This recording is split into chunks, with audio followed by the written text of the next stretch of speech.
Se guardiamo l'invecchiamento, che è un dato oggettivo, le province messe peggio sono la provincia di Rovigo e la provincia di Belluno, dove abbiamo più anziani. Dopo Rovigo e Belluno arriva subito Venezia.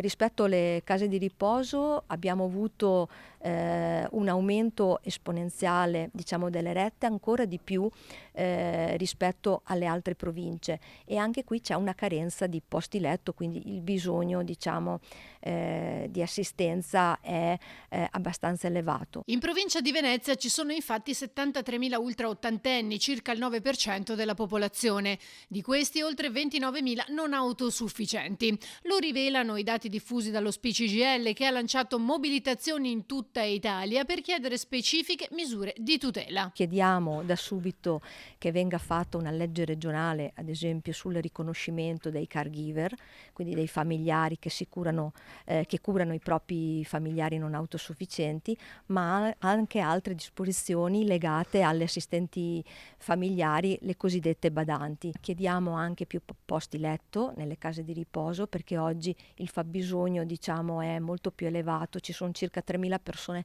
che stanno aspettando di entrare. Chiediamo anche che vengano calmierati i prezzi delle rette, che negli ultimi 3 anni sono aumentati in maniera esponenziale, ma anche che le rette vengano commisurate alla situazione, diciamo, di gravità della persona che entra nelle case di riposo. Da una parte dunque per la nostra regione serve una riforma del sistema delle RSA, dall'altra invece, sostiene Biancardi, potenziare la rete dell'assistenza domiciliare.